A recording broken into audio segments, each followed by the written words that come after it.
नारायण नारायण, जय श्री राम, हर हर महादेव, जय शिव शंकर। पिछले अंक में हमने बताया था कि किस प्रकार से देवराज इंद्र विश्वामित्र जी के तपस्या से डर करके, भयभीत होकर के कि कहीं यह मेरा पद कहीं प्राप्त न कर ले, इसलिए उनकी तपस्या को भंग करने के लिए मेनका को भेजा। तो मेनका ने भयभीत होकर के बहुत सारे वचन कि वो क्रोधी स्वभाव के भी हैं, उनका प्रभाव बहुत बढ़ा चढ़ा है, मेरे प्राणों के भी ये संकट है, तो देवराज इंद्र ने अभयदान देकर कि हम तुम्हारी रक्षा करेंगे, तुम डरो मत।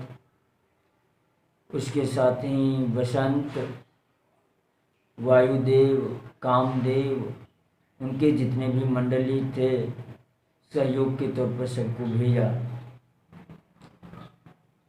और मेनका पृथ्वी पर आकर विश्वामित्र जी के आश्रम के आसपास विचरण करने लगे। उनके हाव भाव को देख करके विश्वामित्र जी रीझ गए और उनको अपने पास आने का निमंत्रण दिया। तो मेनका यही चाहती थी। तो इस बात को लेकर के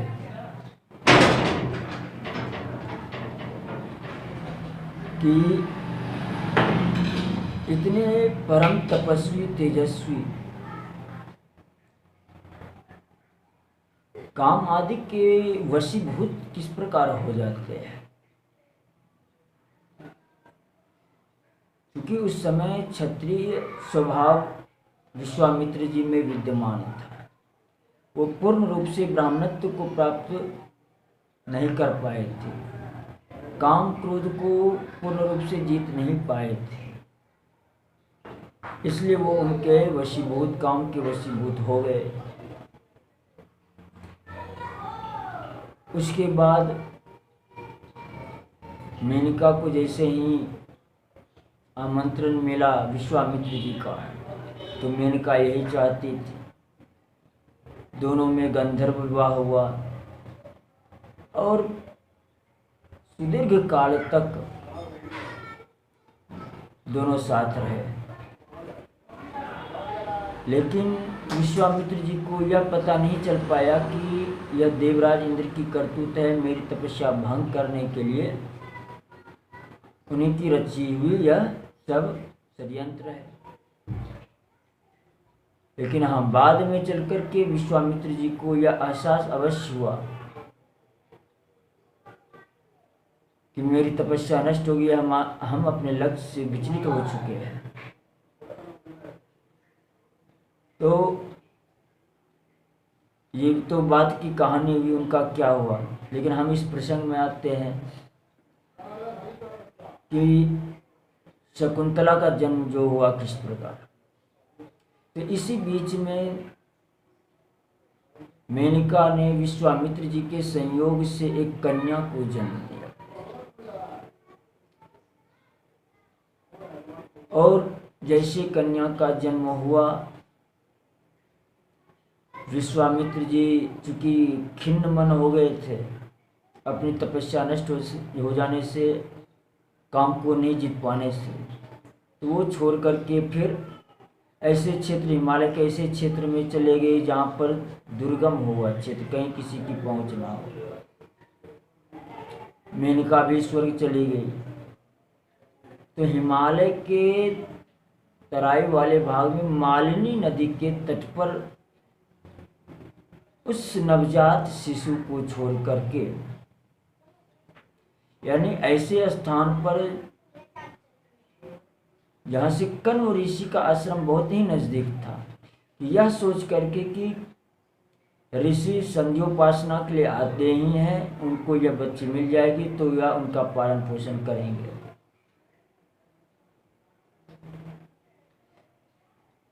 तो छोड़कर चली गई। अब वह नवजात शिशु जब रोने लगे तो उस वन में रहने वाले पक्षियों को भी दया आ गई और वे सब पक्षियां उनको चारों तरफ से घेर करके हिंसक पशुओं से उनकी रक्षा करने लगे। क्योंकि पक्षियों का एक पर्यायवाची शब्द शकुंत भी होते हैं। तो पक्षियों के द्वारा रक्षा करने के कारण ही उस कन्या का नाम शकुंतला पड़ गया। तो जैसे ही महर्षि कण्व मालिनी नदी के तट पर संध्योपासना आचमन करने के लिए आए,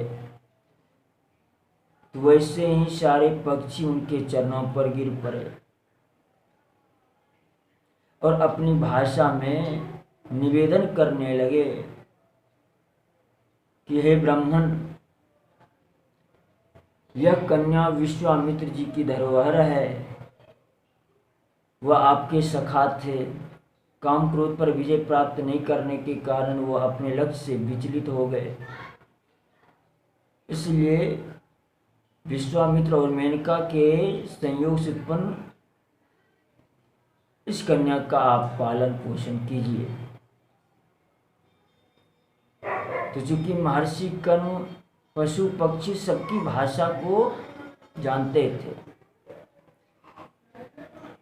तो इस प्रकार से उस नवजात शिशु कन्या को महर्षि कण्व अपने आश्रम में ले आए।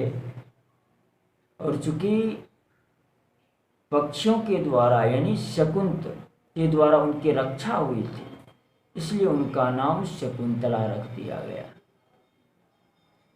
और इस प्रकार से वह कण्व ऋषि के ही आश्रम में पली बढ़ी और बड़ी हुई। तो इस प्रकार शकुंतला ने राजा दुष्यंत को अपने जन्म की कथा सुनाई।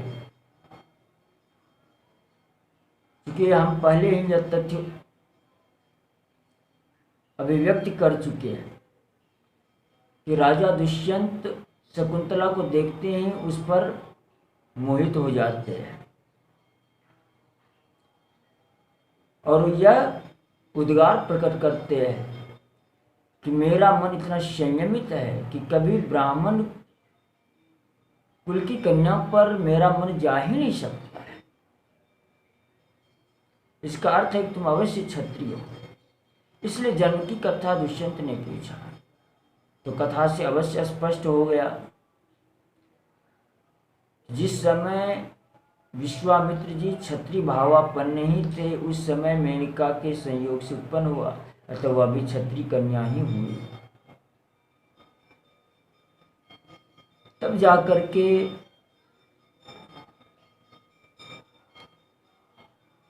दुष्यंत ने कहा कि अब इसमें कोई दोष नहीं है, तुम ब्राह्मण कन्या नहीं हो, पाला पोसा ठीक है, लेकिन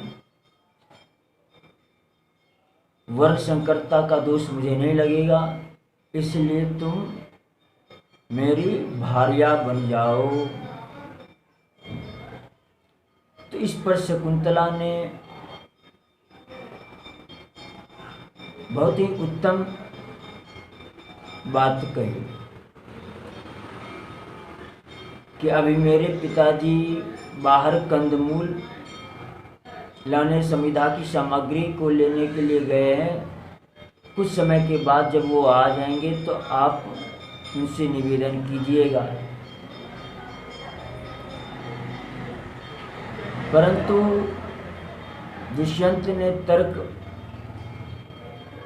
दिया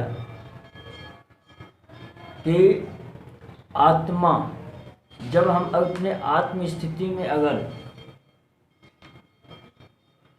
स्थित हों तो हम अपने स्वयं का भी समर्पण करने में समर्थ है। ऐसी मर्यादा है कि कोई स्वजन संबंधी पिता ही कन्या का दान कर सकते हैं। तो इस दृष्टि से कि मैं तुम्हारे लिए ही ठहरा हुआ हूँ, मैं तुमको चाहता हूँ, स्वेच्छा से मुझको स्वीकार करो। मेरा मन तुम में ही लगा हुआ है। अर्थात इस प्रकार के जब उद्गार व्यक्त करते हैं और कहते हैं कि आत्मा अपना ही आश्रय है, आत्मा अपना ही मित्र है और वह ही अपना पिता भी, अतः तुम स्वयं ही धर्मपूर्वक आत्मसमर्पण करने योग्य हो। तो इस प्रकार से यहाँ पर धर्मशास्त्र की दृष्टि से कई प्रकार के विवाह का वर्णन किया गया है। धर्मशास्त्र के अनुसार 8 प्रकार के विवाह माने गए हैं। प्रजापति विवाह, ब्रह्म विवाह, देव विवाह, आर्ष विवाह, असुर विवाह, गंधर्व विवाह, राक्षस विवाह, पैशाच विवाह। लेकिन इसमें ब्रह्म विवाह, देव विवाह, आर्ष विवाह, प्रजापति विवाह ये सब ब्राह्मणों के लिए मान्य है। क्षत्रियों के लिए गंधर्व विवाह भी मान्य है, यानी स्वेच्छा पूर्वक जो है स्वीकार किया जा सकता है। तो इस तरह से बहुत लंबा संवाद माना। क्षत्रियों में गंधर्व विवाह प्रचलित है, तो विधि पूर्वक राजा दुष्यंत ने शकुंतला का पानी ग्रहण किया, दोनों ने गंधर्व विवाह किया। फिर उसके बाद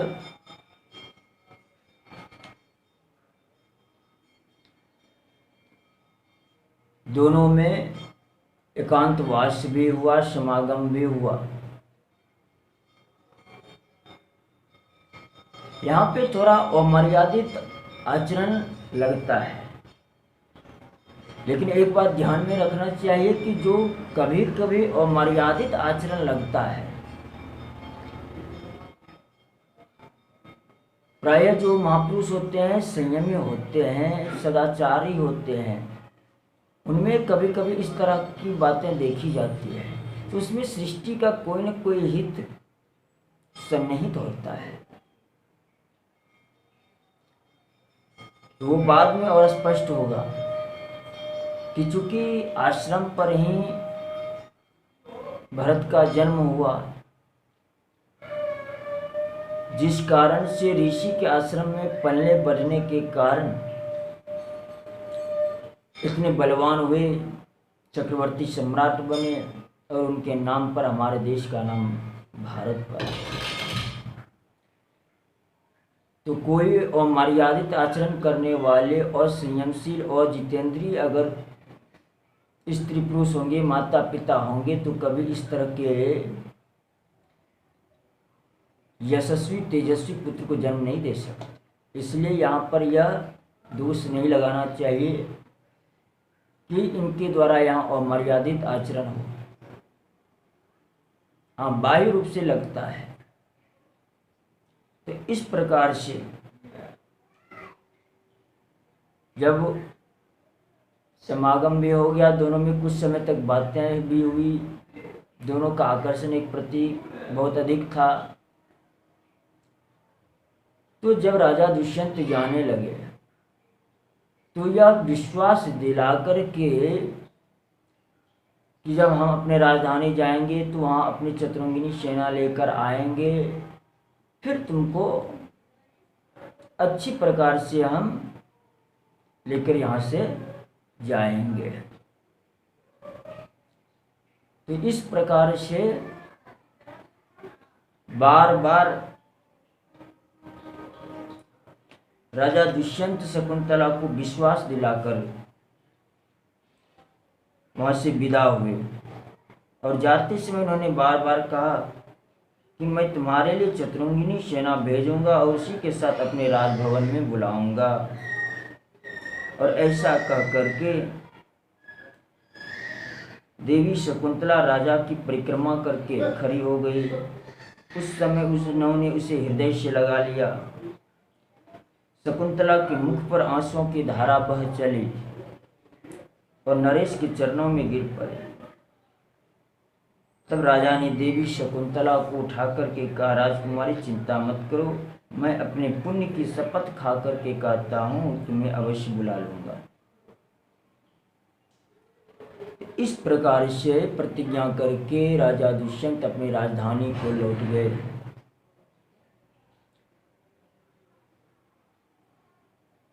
अब हम यह आगे वर्णन करेंगे किस प्रकार से भरत का जन्म होता है, लेकिन राजा दुष्यंत बहुत समय तक जब नहीं आते हैं तो उनको चिंता होती है। तो किस प्रकार भरत का पालन पोषण होता है, कौन कौन से उसमें गुण थे, ये सब सुनने की आवश्यकता है, जिसका हम आगे के अंक में वर्णन करेंगे। जय हिंद, वंदे मातरम।